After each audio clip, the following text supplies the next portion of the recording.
예수는 누구인가? 예수는 누구인가? 요즘 별로 주목받지 못한 질문입니다. 김정은은 누구인가? 이거는 사람들이 돈벌이가 되는 질문으로 사람들이 사용하고 있습니다. 트럼프는 누구인가? 근데 이 질문보다도 돈벌이가 안 된 질문이 예수가 누구인가입니다. 심지어는 교회 안에서조차도 힘이 없는 질문입니다. 예수는 누구인가? 여러분들의 마음속엔 중요한 화두입니까? 난 예수가 누군지 아는데요 하고 이 질문이 여러분들의 마음속에 혹시 닫혀져 있지는 않습니까? 하지만 예수는 누구인가라고 하는 이 질문은 역사에서 가장 위대한 질문입니다. 현재도 여전히 진행 중입니다. 이유는 이 질문은 삶과 죽음을 갈라놓는 중요한 분기점을 만든 질문이기 때문입니다. 물론 시대적인 BC와 AD를 갈라놓는 질문이기도 했지만 삶과 죽음, 사느냐 죽느냐, 행복과 불행, 또 과거와 미래, 거듭난 삶의 미래냐 아니면 그 이전의 삶이냐, 이거를 갈라놓는 가장 결정적인 또 유일한 질문이 바로 예수는 누구인가? 이 질문입니다. 특히 이 질문은 교회 안보다도 교회 바깥에서 중요한 관심으로 만들어야 될 사명이 우리에게 있습니다.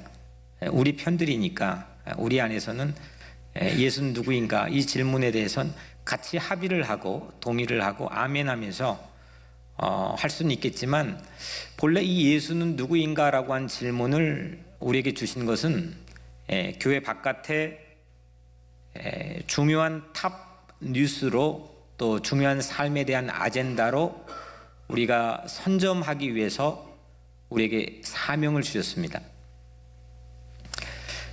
히브리서는 이 질문이 예수는 누구인가 이 질문이 꼭 필요한 때에 쓰여졌습니다. 히브리서는 가장 논란이 많은 책 중에 하나인데 사실은 이 쓰여진 시기조차도 정확히 사실을 알 길이 없지만 대략적으로 AD 63년부터 64년, 그러니까 예수님이 승천하신 다음 30년이 흘렀습니다.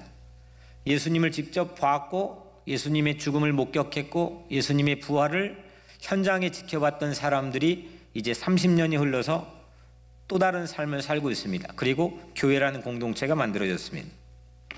그런데 그때 로마에 있는 유대인 교회에, 당시 세계 중심이었던 로마에 있는 유대인 교회에 엄청난 어려움들이 닥쳐왔습니다. 외부적인 요인이었는데 그것이 바로 우리가 악명으로 잘 알고 있는 네로 황제의 박해였습니다. 로마 성내에 불이 크게, 지금도 역사에 기록될 정도로 큰 불이 났는데 그를 전부 다 유대인들에게 뒤집어 씌웠습니다. 유대인 중에서도 유대인 기독교인, 유대인 중에서도 예수를 믿는 사람들에게 이걸 전부 뒤집어 씌워서 그 사람들을 전부 불로 태워 죽입니다. 네로 황제가. 그런 박해가 막 시작할 무렵에 히브리서는 쓰여졌다고 대충 우리가 합의하고 있습니다.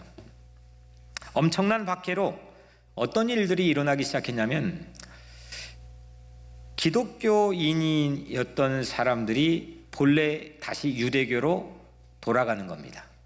기독교 신앙을 버리고 배교하는 사람들이 이쪽 저쪽에서 생겨나기 시작했습니다. 예수를 따르면 불리해지는 상황들이 이렇게 배교자들을 양산하게 만들었습니다. 그런 유대교로 돌아가는 로마 기독교인들에게 쓴 편지가 히브리서입니다. 유대교로 돌아가는 사람들에게 예수를 설명해야 됐기 때문에 성경 66권 중에서도 가장 유대교적인 요소가, 또 그런 단어가, 그런 의식과 그런 개념이 많이 있는 책이 히브리서입니다. 이게 구약 성경인가 아니면 신약 성경인가 혼동이 될 정도입니다. 눈앞의 박해 앞에서 떠나가는 절체절명의 배교자들에게 예수는 누구인가, 이걸 묻고 있는 책이 히브리서입니다. 그래서 히브리서 책 제목을 제가 좀 바꿀 기회를 얻게 된다면, 만약에 그런 가정을 해본다면, 저는 오늘 말씀의 설교의 제목처럼 예수, 라고 그렇게 하겠습니다. 서문 시리즈 마태복음 설교 제목이 예수였습니다. 다시금 히브리서 설교 서문 시리즈 제목 예수입니다. 그래서 오늘 말씀의 제목이 예수2입니다. 여러분들 중요한 만남을 갖게 되면 반드시 그가 상대가 누구인지에 대해서 관심을 갖고 묻게 됩니다. 특히 연애를 하게 되면 내가 사랑할 사람이 누구인지에 대해서 정말 궁금합니다. 그리고 관심을 갖습니다. 마음을 다 빼앗깁니다. 그가 누굴까? 어떤 사람일까? 이게 내 하루의 모든 일상을 지배합니다. 여러분들에게 예수는 누구입니까? 이 질문이 아직도 여러분들의 마음속에 살아 있습니까? 누군가를 가장 사랑하기 시작한 한 사람의 모습을 히브리서는 우리에게 잘 보여줍니다. 왜냐하면 히브리서는 저자에 대한 논란도 참 많이 있는 책입니다. 누가 쓴지를 알지 못합니다. 혹자는 바울이 썼다고 하지만은 대부분의 신학자들은 바울이 아닐 가능성이 매우 높다고 단언합니다. 왜냐하면 문체와 스타일 이것이 전혀 다릅니다. 누가 썼는지 솔직히 알 길이 없습니다. 아니, 이 책은 누가 썼는지를 의도적으로 밝히지 않는 구석들이 많이 보입니다. 히브리서를 받아본 수신자들이나 아니면 이 편지를 쓴 저자나 흔적을 남기지 않았습니다. 대신에 히브리서만큼 명확하게 예수 그리스도로 채워져 있는 성경도 매우 드뭅니다. 온통 예수입니다. 예수가 누구냐? 예수가 누구냐? 예수에 대한 관심으로 처음부터 마지막 13장까지 꽉 채워져 있습니다. 오직 예수로 지면을 채우기에 바빴던 저자를 오늘 이 말씀을 준비하면서 저는 이 성경을 읽으면서 그 저자가 생각나게 했습니다. 무명의 저자지, 작자 미상의 저자이지만 이 사람을 통해서 한 가지 알 수 있는, 이 사람은 예수에게 미쳤구나, 예수하고 연애하고 있구나, 예수에게 홀딱 빠져 있구나, 오직 예수만 알고 있구나, 예수가 누구인지를 묻고 있습니다. 예수를 정말 사랑하는 사람입니다.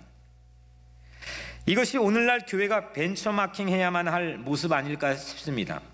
왜냐하면 오늘날 교회는 무슨 교회, 어디 교단 교회, 누구 목사의 교회, 뭐 이런 것들로 상당히 많은 관심을 빼앗깁니다.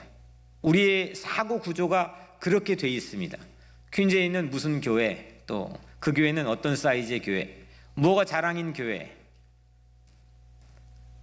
그런데 오늘 히브리서는 자기 저자를 알지 못하게 의도적으로 장치를 해놓은 듯한 그렇게 보입니다. 오직 예수가 누구냐? 예수, 예수, 예수. 예수 사랑해서 안달이 난 사람의 심정들이 이 안에 담겨 있습니다.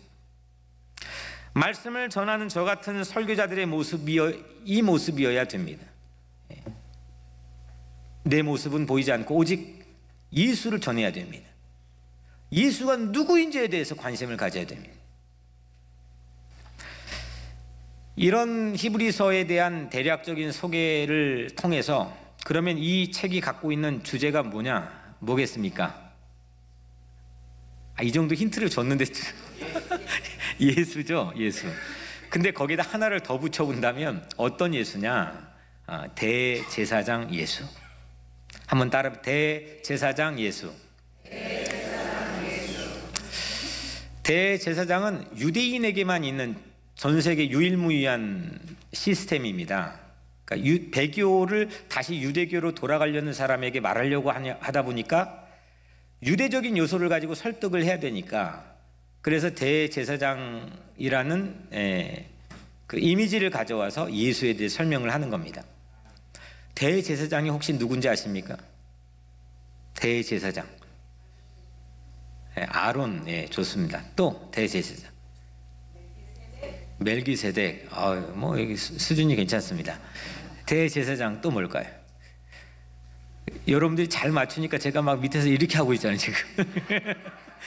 좋습니다. 대제사장을 문자로 그냥 풀어본다면 대는 뭡니까? 큰 거 아닙니까? 제사는 뭐예요? 여러분들 유교에서도 제사 드리고 그러잖아요. 여하튼 뭔가 특별한 의식을 하는 거죠. 목적을 가지고 의식을 하는 게 제사입니다. 장은 뭐예요? 이거가 장이잖아요. 영어로 하면 하이 프리스트라고 부릅니다. 대제사장은 이런 뜻입니다. 아주 큰 특별한 세레모니를 하기 위해 목적을 가지고 동원되어 있는 리더, 이런 게 대제사장이겠죠.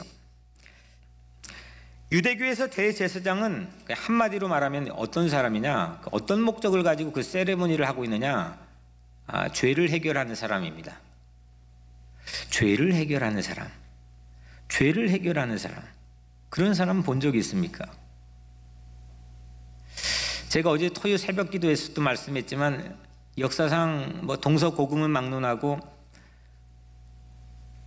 죄를 해결하는 단체나 죄를 해결해주는 기관을 본 적이 없습니다.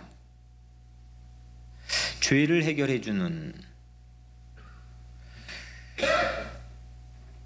예수 그리스도가 이 세상에 오셔서 어떻게 인간의 죄를 해결했는가, 그걸 해명하는 편지가 히브리서입니다.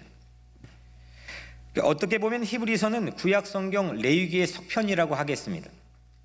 레위기는 죄의 문제를 해결하는 구약 성경의 아주 독보적인 책이죠. 5가지 죄를 해결하는 예배 방법들을 제시해서 누가 제사장이 어떤 옷을 입고 그 제사장은 어떤 위임식을 가져서 어떤 제물을 가지고 어떤 매뉴얼대로 죄를 해결하는가, 거기에 대한 그 광야 공동체의 답을 주었던 게 레위기입니다. 그거에 대한 속편으로 신약 성경에서는 히브리서를 들 수가 있습니다. 이번에는 대제사장도 필요 없고 제사장의 옷도 필요 없고 제사장의 특별한 세레모니 매뉴얼도 필요 없고 희생 제물도 필요 없고 오직 예수 그리스도의 십자가의 죽으심을 통해서 이 땅에 있는 모든 인류의 죄가 해결된다. 아멘. 그걸 밝히고 있는 게 히브리서입니다. 제 결론을 이제 먼저 말씀을 드렸습니다. 히브리서는 예수님께서 십자가 위에 죽으심으로 어떻게 모든 제사를 대신하게 되었는가, 그걸 우리에게 알려주고 있습니다. 히브리서는 예수 그리스도께서 죽으심으로 어떻게 인류의 모든 죄 문제를 해결하고 그로 인해 평화가 주어지게 되고 참다운 평화가 주어지게 되고, 그래서 그리스도 죽음, 그분이 죽었다라고 하는 이 죽음의 제사장 기능이 뭔지를 우리에게 알려주고 있습니다.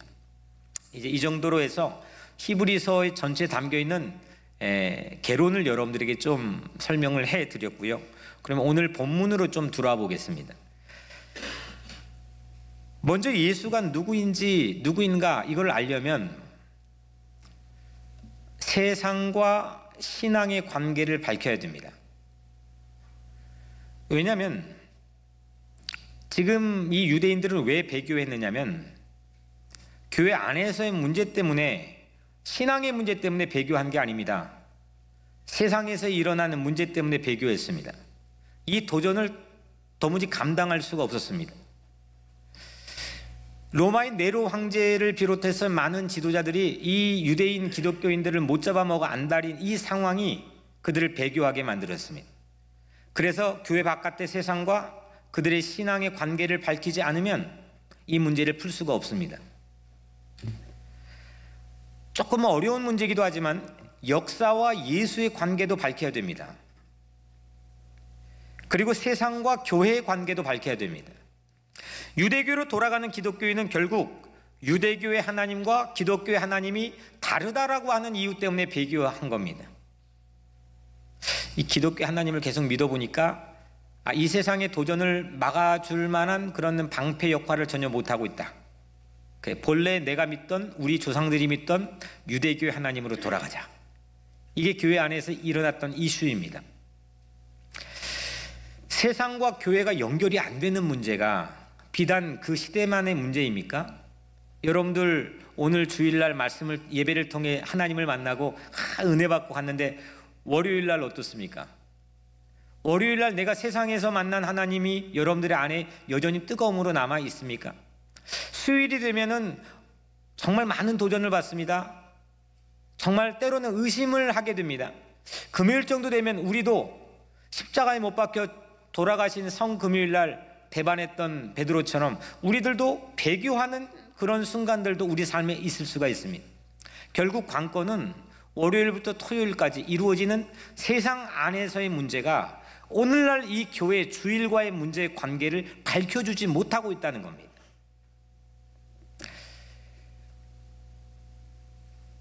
그런데 히브리서 저자는 수없는 세상을 이끌어 오신 하나님, 그 유대교의 하나님이, 구약의 하나님이 말씀하셨는데 그 하나님이 동일하게 예수 그리스도를 말씀하고 있다는 것을 이 서문에 담아놨습니다. 예수가 과연 실제 역사인가? 교회 안에서 예수지. 세상 나가보면은 온갖 정치와 경제 논리가 우리를 위협하고 있는데 어디 예수가 있느냐? 우리는 주눅들기도 하고 기가 죽기도 하고 때로는 그 눈치를 보기도 합니다. 세상에 어디 예수가 있냐? 맨하탄에 가면 어디 예수가 있느냐? 내가 예수처럼 살으라고 하는 그런 의미인가 보다. 절대요. 거기 예수가 있다는 것을 연결을 해야 된다는 겁니다. 세상에서도 예수는 체험될 수 있는 것인가? 이 질문을 우리는 오늘 말씀을 통해 도전받습니다. 세상에서 예수가 체험될 수 있는 건가? 아니, 여기서 우리 편끼리 있는데 이 교회 안에서 그 예수를 못 나누고 그 예수를 체험하지 못한다는 건 그거 뭐 문제가 되는 거죠.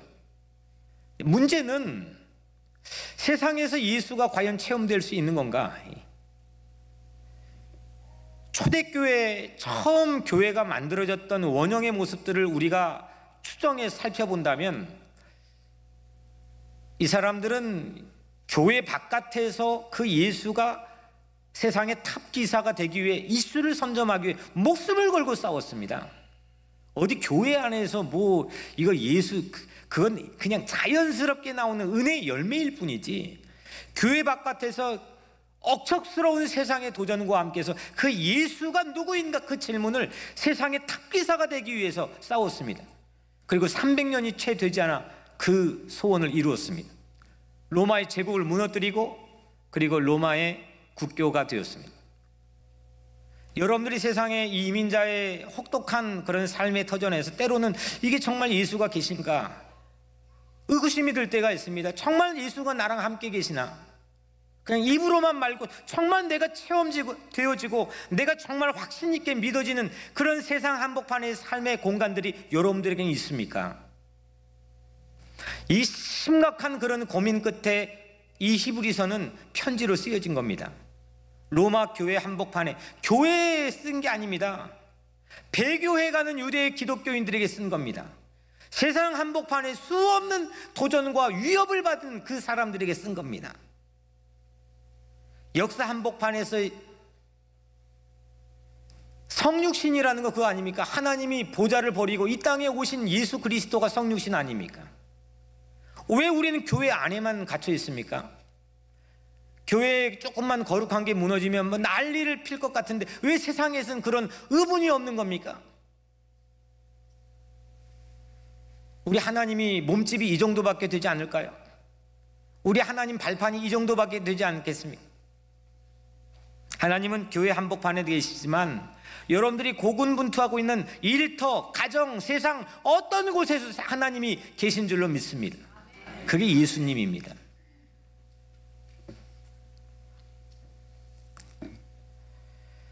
그런 의미에서 이보교 이민자 보호교회 지난 주일 했던 전국대회는 세상 한복판에서 예수를 만나게 하는 하나님의 선물인 줄로 믿습니다. 고난의 세상에서 여전히 계시는 예수, 그 예수를 만나는 것을 포기하면 언젠간 우리도 배교할 위험이 있고 우리의 의심이 우리를 잡아뜨릴 그런 가능성이 우리에게도 있습니다. 교회에만 갇혀있는 예수는 박제화된 예수입니다. 여기에서 힘 만방으로 받고 주유소라고 한다면 여기에서 앵꼬가 난 이 자동차 연료 주입하고 세상에 나가서 빵빵 달려대는 겁니다. 그게 우리에게 주신 사명 아닙니까? 여기에선 대장인데 여기에선 기필고 사는데 세상에 나가면 기죽고 사는 것, 이건 하나님께서 우리에게 원하신 뜻이 아니라 생각합니다. 히브리서 저자는 서문에서 역사에서 말씀하신 하나님이 우리 예수 그리스도를 말씀한다고 밝히고 있습니다. 1절 2절에 보면 우리 조상들에게 말씀하신 그 하나님이 이 모든 날 마지막에는 아들을 통하여 우리에게 말씀하셨으니, 역사와 예수가 연결되는 겁니다. 그 하나님이, 유대교 하나님이, 너희들이 배교에 돌아가려고 하는 그 세상 한복판에 있는 하나님이 바로 예수를 증거했던 하나님, 예수를 보냈던 하나님이라는 겁니다. 이게 플러그인이 돼야 됩니다. 세상에서도 예수를 믿을 수 있는 사람이 세상에서 예수를 증언할 수 있습니다. 예수가 역사라고 하는 사실을 믿는 사람들이 역사 한복판에, 고난받는 역사 한복판에 예수를 증언할 수가 있습니다. 2절에 이 아들을 만유의 상속자로 세우시고, 만유가 혹시 뭔 뜻인지 아세요? 한문이라 만유, 세상 모든 만물, 모든 것, 우주 모든 움직이는 모든 물질 세계, 이게 만유입니다. 이 아들을 만유의 상속자로 세우시고 또 그로 말미암아 모든 세계를 지으셨느니라. 이 말씀은 이런 뜻 아닐까요? 태초에 예수가 세상을 짓고 최후에 세상은 예수의 소유가 된다는 거 아닙니까? 예수가 세상에서 여전히 실패하는 사례로 우리는 의심하게 됩니다. 밖에 나가보니까 예수 믿는 사람들이 잘 안 되는 경우들을 보게 됩니다. 간혹 보면은 예수 믿는 사람들이 고통받는 경우들을 보게 됩니다. 예수 믿는 사람들이 가난한 것도 보고, 예수 믿는 사람들이 병 걸리는 것도 보고, 예수 믿는 사람들이 심지어 죽고 억울한 상황도 봅니다. 이게 뭔가? 이것 때문에 우리는 의심한 근거를 갖게 됩니다. 하지만 오늘 히브리서 기자는 아주 당당하게 이렇게 밝히고 있지 않습니까? 태초에 예수가 세상을 지었고 최후의 세상에 종지부를 찍을 건 세상의 소유를 갖고 있는 예수 한 분뿐이라는 겁니다. 예수는 누구인가? 정리하겠습니다. 예수는 누구입니까? 이 질문이 오늘 여러분들의 가슴에서 여러분들의 마음을 설레게 하고 새로운 능력을 갖게 하는 게 그런 질문으로 작동하고 있습니까? 오늘날 교회는 이 질문을 갖고 있습니까? 뭐 세상이 누구입니까? 세상은 어떻습니까? 이런 질문을 갖고 있습니까? 예수는 누구냐? 오늘 히브리서의 결론은 이겁니다. 예수는 세상의 죄를 해결하는 하나님이시다. 아멘. 그래서 대제사장 예수입니다. 세상의 문제를 해결하는 하나님입니다. 여러분들의 문제가 아무리 많아도 세상의 모든 문제를 해결하는 것은 예수 그리스도 한 분뿐이라는 겁니다. 죄된 세상을 여전히 붙들고 계시고 그 죄된 세상을 유지하고 계시는 하나님, 엑스레이 빛으로 세상을 유일하게 진단할 수 있고 그것에 하나님의 말씀을 비추어 죄를 정결하게 하고 우편에서 최후 심판의 종지부를 찍을 분도 오직 예수 그리스도라는 겁니다. 내 인생의 처음이자 마지막도 예수고 세상의 처음이자 마지막도 예수라는 겁니다. 예수 따르기로 부름받은 동지 여러분, 예수는 누구인가? 이 물음을 세상에선 주요 아젠다로 세우는 증인이 여러분이 되시기를 주의 이름으로 축복합니다. 의회 정도 작동해가지고 세상을 움직일 거라 호도하는 세상, 대통령 바뀌어도 여전히 똑같고 여전히 비슷하고 여전히 세상의 악의 문제는 해결되지 못하고 있습니다. 하지만 그런 세상을 향해 포기하지 않고 이 교회를 작동하고 교회를 클릭해서 세상을 움직이게 하는 예수 한 분을 바라보시기를 주의 이름으로 축복합니다.